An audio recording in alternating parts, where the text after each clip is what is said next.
फ्रांसीसी क्रांति का शुरुआती दौर एक असमानता की कहानी है जिसमें किसानों से लेकर राजाओं तक की सजगता और चिंता दिखती है। 1641 की सर्दी में पियरे जैसे किसान जीने के लिए संघर्ष कर रहे थे। उनकी झोंपड़ी में बर्फबारी और बीमार पत्नी के साथ उनकी निराशा की कहानी गूंजती है। बीज के बिना और ज़रूरतों के अभाव में वह निर्बाध जीवन से जूझ रहे थे।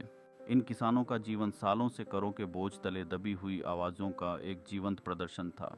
टाइद, टिथ और टेल के नाम पर लगने वाले करों ने उनके श्रम से अर्जित आय का बड़ा हिस्सा हड़प लिया। इन सब के बीच वे अपनी पहचान के लिए संघर्ष कर रहे थे। दूसरी तरफ वर्साय में राजा लुई 16वां का शासन का संकट बढ़ रहा था। उनकी चिंताएं सम्राट के अभिजात्य वर्ग के भव्यता को बनाए रखने और संकट में फंसे राजकोष को लेकर थीं। उनके दरबारी सलाहकारों द्वारा सुनाए गए संक्रामक हल राजस्व बढ़ाने की कोशिश में रोकने वाले साबित हुए। करों के बोझ से जूझते तृतीय एस्टेट के किसानों की आवाज़ें सुनाई नहीं गईं। यह स्थिति उनकी बर्बादी का कारण बनती गई। फिर भी समाज में बदलाव की नई हवा बहने लगी थी। पेरिस की सड़कों पर युवा वकील और विचारक एक नई सोच के साथ उभरे।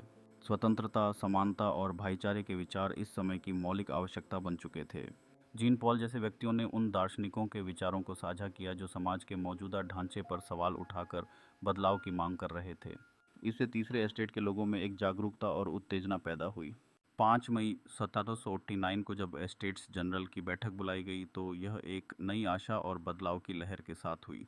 किसान, बुद्धिजीवी और व्यापारी सभी ने एक साथ मिलकर अपने अधिकारों की पुनः प्राप्ति की उम्मीद की। यह वह क्षण था जब उनके संघर्ष ने एक नई कथा को शुरू करने हेतु तैयार किया।